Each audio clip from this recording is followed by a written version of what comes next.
Hello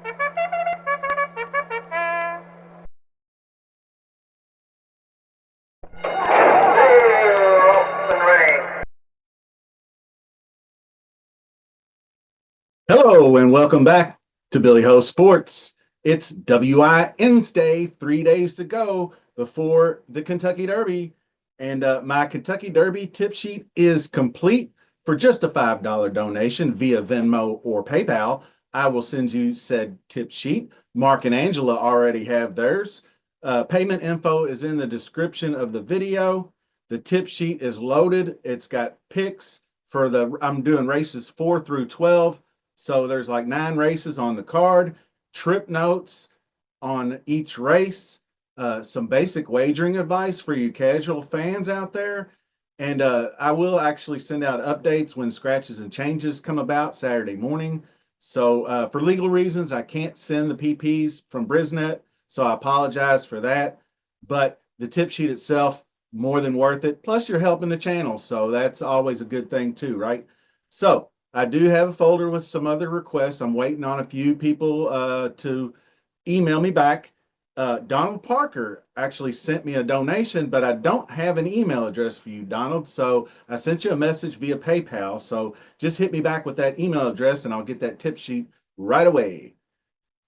So if you do want to send, be sure on the app, whether it's Venmo or PayPal, just include your email address just in case it's different from your Venmo account username, because I might not be able to match the two up if you emailed me first. So lastly, the last previous contest at Bad Beat Billy 8997, you won the RC Cola bottle, and at Paul Ossenhofer 2625, you won a Derby glass. So email me at BILLYAH35@yahoo.com with your shipping address so I can get you your prize.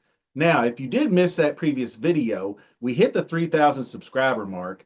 The 1998 gold pin instant winner is going to be the giveaway. The contest is live, and this is how you're going to enter. First, you have to subscribe to the channel. Appreciate that very much. Free and easy to do. Next, leave a comment. I want your Kentucky Oaks, Kentucky Derby double. Oaks Derby double. It's a straight 2-horse wager. And like and share the video. You're in. Lastly, check the news feed underneath for any more details on giveaways or anything else. So let's get started with the show. I recently posted yesterday on X. I'm at Billy Ho Sports on X. If you are there, jump over, give me a follow. With some thoughts on Burnham Square. I've been watching the workout shows every day. It got a lot of attention. There was a video of him warming up, and he was just doing a gallop, a jog, or whatever you want to call it. But he had his neck bowed further than any other horse I've ever seen on the racetrack. I mean, when they bow their neck down, they mean business. They're focused and they're getting it done. But he had his head just bowed so far underneath. Even the announcers had never seen anything like that before. And the exercise rider, Mark Cutler, was just holding on. He looked like he was riding a bronco or a bull or something, trying to go the 8 seconds. But anyway, later they talked to Mark, who's been with Ian Wilkes since the beginning, a long time, even with going back to Carl Nafsker, because he was the exercise rider for Street Sense, who Nafsker trained, who Wilkes was a part of. So he noted that the horse just doesn't like to be in the barn too long. He doesn't like to sit still a long time, and he'll start acting out, kicking the walls, and because he wants to just get out and run and do stuff. And he's a gelding, which is odd to be that high strung. They geld him because they are too high strung and they're hard to handle. So I imagine what he was like before they did the old snip snip. So anyway, I still like him. People got the wrong impression that I don't like him anymore. I love Ian Wilkes. I've been touting. If you watched enough of my videos, I've been touting the guy, the horse since probably after the Fountain of Youth when he ran fourth, and then I was touting him coming into the Bluegrass. But anyway, it's just something to keep an eye on. Derby Day, it's a long day leading up to race day. They're not going to be able to get him out and run him around the track to cool him, to settle him down. So I just to keep an idea on that. Anyway, other things that I've changed my thoughts on a little bit. East Avenue. I didn't notice at first. Shout out Speed King on YouTube. He brought this up. Very good channel. Give it a look. Uh, After or in the stretch drive of the Bluegrass, he switched back to his left lead, which is the left lead is the one they use to power around that turn with. So by the time they hit the stretch, that left leg is tired. So they have to switch over to the right leg, and sometimes they don't want to do it, and the jockey will give them a little nudge or a punch in the side of the neck to get that shoulder turned, and then they go on the right lead, and you'll see the instant burst of energy they get when they switch leads. But he switched back to that left lead, so that's why he kind of looks a little sluggish in the last 16th of a mile, and that's kind of what got him beat. So Manny Franco takes over, which is a upgraded jockey, I think.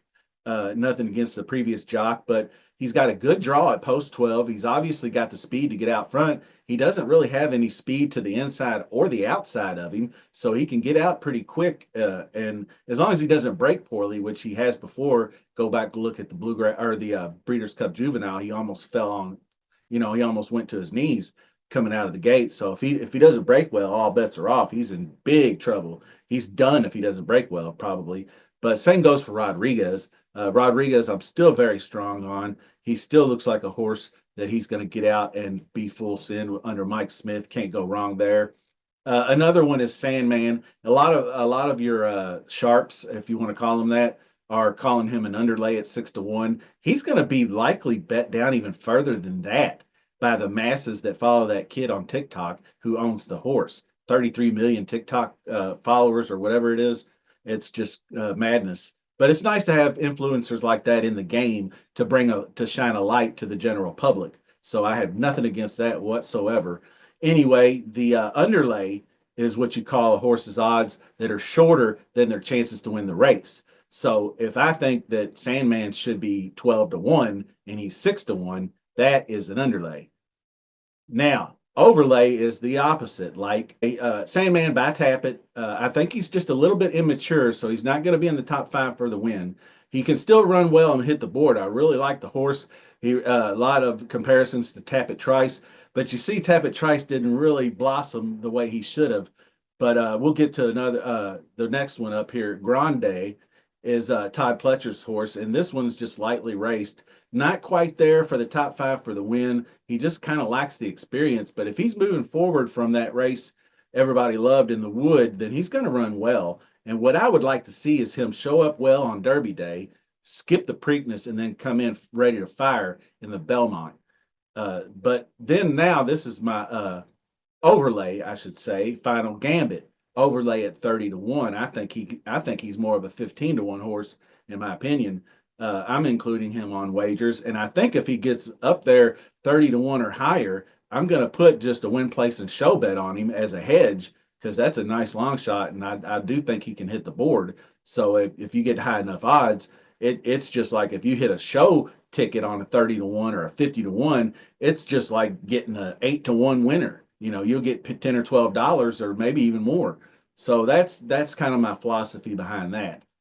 Now, moving on, if the long shot does win the race, he's as likely as any, I think, and I'll get to that in a minute.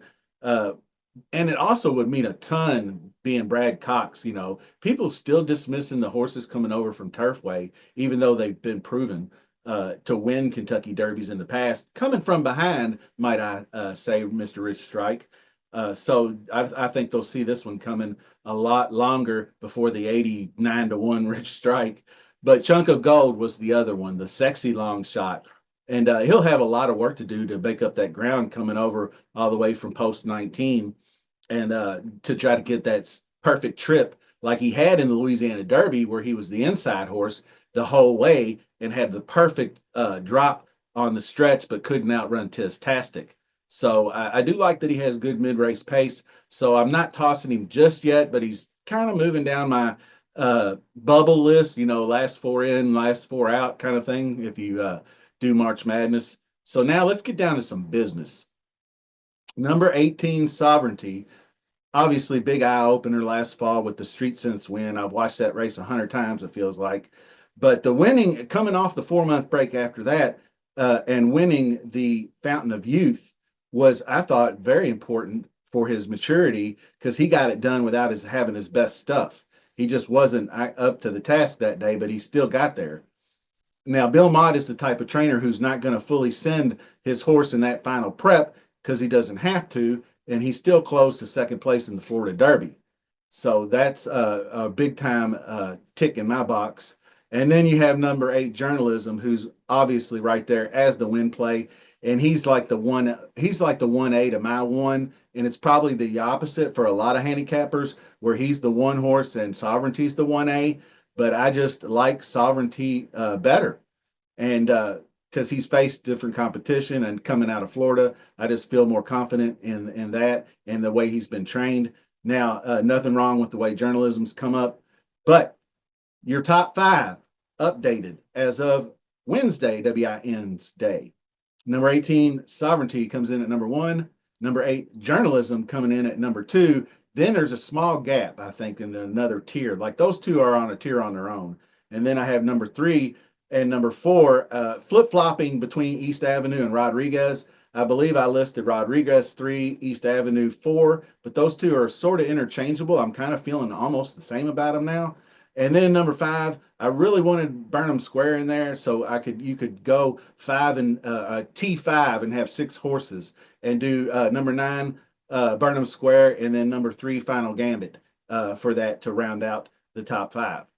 And that is all for today's show, but we'll have a lot more coming. Get those Oaks Derby double picks in there. I'll be back soon with more final analysis, including examining some past performances as we get closer to Saturday, and including that crazy ass Louisville weather that it just keeps flip flopping back and forth, looking like Friday rain, just like last year, and Saturday some rain. But I think we're going to get a fair, dry, nice track for Derby Day. So that's good news. And until next time, we'll see you.